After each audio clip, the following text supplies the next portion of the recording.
Man, today was a stressful day. Time to play some MvM with my main Pyro. And I sure hope there are no evil Hydro toxic players around here. Otherwise, I might just... No Pyro, no Pyro. 60 seconds until we can kick this retard.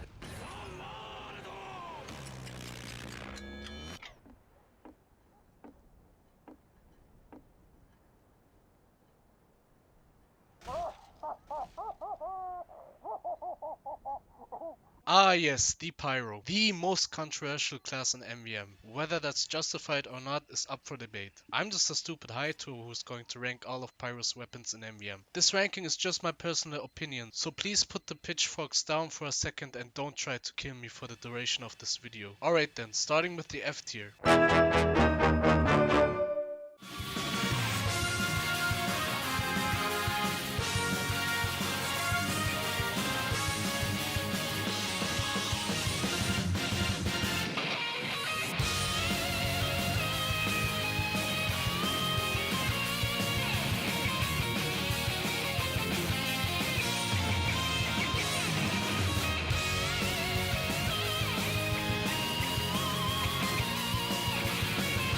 I cannot believe this! Boom!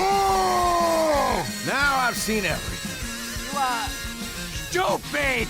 You suck! So the Scout Shot has a pretty huge issue with it, and that would be the knockback. You see, knockback is pretty annoying to deal with, especially for the other 5 players in your team. Shooting the robots with the Scout Shot makes actually hitting them unnecessarily difficult for your teammates. If you even have somewhat of a decent team, then knockback isn't required at all. Not to mention the minus 35% damage penalty that it has. So not only are you making your teammates hate you, but you're basically just tickling the robots to death.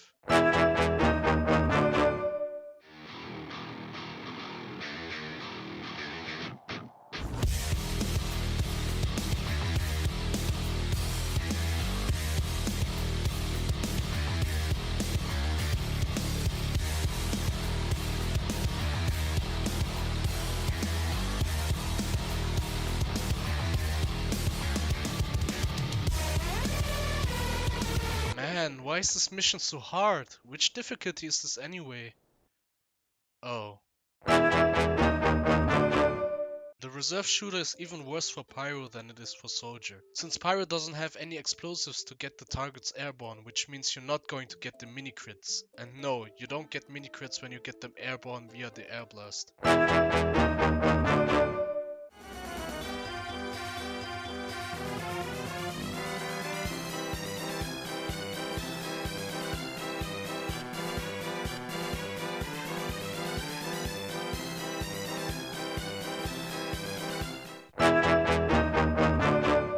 The extinguisher does terrible damage and holds us 35% slower. The only good thing is that you could maybe escape with the speed boost you gain after getting a kill on a burning robot. But honestly, good luck on getting a kill with this thing. If you're thinking about or are actually using this weapon in MvM, I just like to remind you that all of these weapons on screen right now can also set robots on fire, and they do it way better than the Volcano Fragment. Now, if there ever was a medieval MvM mode, this maybe might be useful. Oh right, medieval MvM maps do actually exist. The wonders of community MvM. Charge now, Doctor! I know! Why can't the Pyro! This is all you're going to get, by the way. This thing is so bad, I'm not even going to bother with gameplay. And here we have all the weapons in F tier. Next up is the D tier. まさか風間のおやっさんを撃ったのはなあさすがにあん時手が震えた The degreaser is just a worse version of the flamethrower. Now some people might say, oh, but what about the faster holster and deploy speed? And to that I say, does that really matter? You're not going to be able to play combo pyro with the massive robot group that's about to kill you. I mean, I guess you can switch to the gas passive faster if that's what you're into. The flare gun is a decent option for damaging robots from far away. While it might not be as optimal against giant robots since they have more health, it can be useful for killing singular robots that are too far away for your primary weapon, but that's all it has going for it. If you absolutely had to equip a shotgun for Pyro and MvM for whatever reason, then this is your best bet, I guess. Just make sure to use this in very close range, since successive shots from it become less accurate.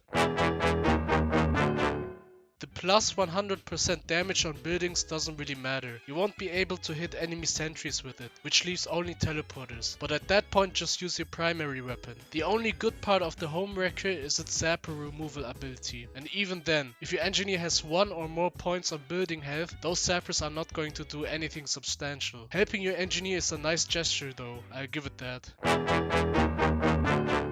Same thing with the Homewrecker, minus the increased building damage, but with the added benefit of dealing crits against wet robots. So if none of your teammates have something to make them wet, then this thing is basically useless. If they do, then, well, it's still pretty useless since it has a minus 20% damage penalty. Is it better than the plus 100% damage on buildings upside of the Homewrecker? Barely. Also, wetting the robots with the gas passer does not give you the critical hits. Not that it would matter since they're just going to explode instantly anyway with the explode on ignite upgrade. And here we have all the weapons in D tier. Next up is the C tier. Seems like a great but out of nowhere, all around you is not what to photo. You never see it coming. You see that my mind is too fast for eyes. You're done but the time is hit you, you're not surprised.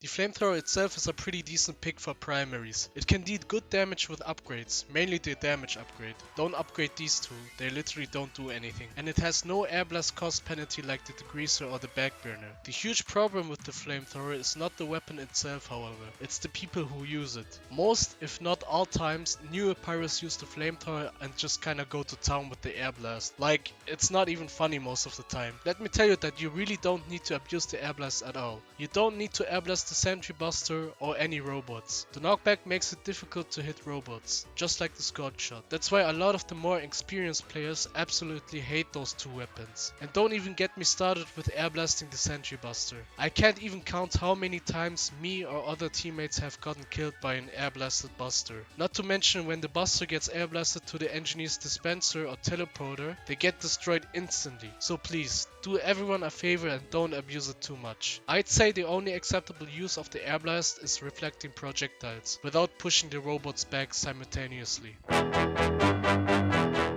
The Man Melter is just a better flare gun. The faster projectile speed and guaranteed crits from extinguishing teammates makes it a little better for destroying robots and damaging giants. It can be used with the Flock since you can extinguish teammates with it. Obviously, if there are no pyrobots in a wave, then its most useful upside can't be used. And here we have all the weapons in C tier. Next up is the B tier.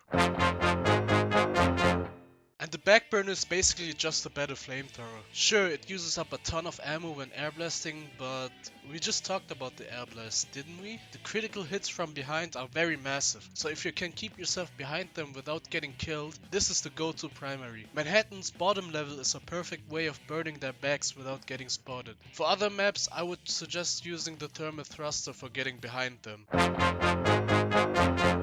Speaking of the thermal thruster, it's a great choice for traversing the map quicker, getting behind robots like previously said, reaching higher areas, and with the stun upgrade it has, you can even stun small robots by landing either on top of or near one. Oh damn.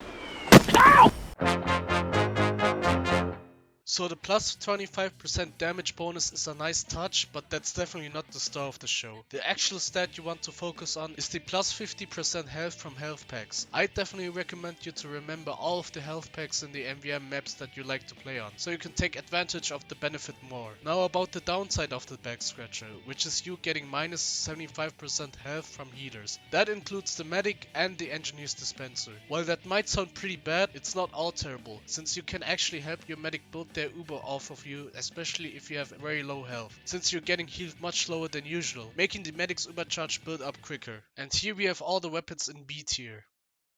Next up is the A tier. So I know that most Pyro players play Pyro because they don't want to have to do that one thing that's called aiming. But trust me, if you can actually pull that off, then the Dragon's Fury is a very solid primary. With its increased 300% damage to burning robots and plus 50% faster firing speed on hit. Also, you can just mow down robot after robot, since the projectile of the Dragon's Fury can hit multiple targets.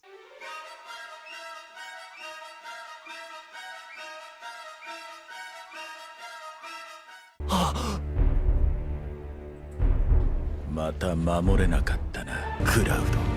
Now you might be surprised on why I've ranked the gas passer A tier and not higher or lower, depending on what kind of person you are. Now I've ranked the gas passer on A tier since it's a very optimal and strong secondary to use with its explode on ignite upgrade, making you able to instantly kill all small robots that have been hit by it, if someone does any kind of damage to them if they're still soaked by the gas passer. Sounds pretty easy in theory, but now I'd like to explain why I haven't ranked it in S tier, even though it's a pretty great and overpowered weapon to use in MvM. Well, basically just like the flamethrower, most people using the gas passer don't really use it very well. Overall missing the targets and not knowing when the Ubermedics come, therefore throwing it too early and not having the gas passer ready when the Ubermedics do arrive. Both of which I know isn't even really their fault since they're most likely still beginners. Also, this is just a personal opinion of mine, but I do find the gas passer a little boring to use, personally. I don't have any issues with someone using the gas. Far from it, I'm actually glad, but I'd probably not use it myself unless I really needed to. And always remember that throwing your gas at a tank makes it go faster.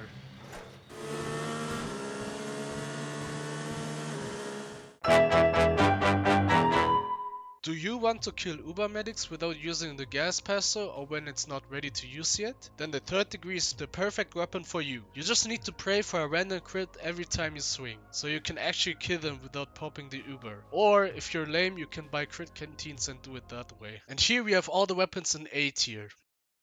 Next up is the S tier. No air blast.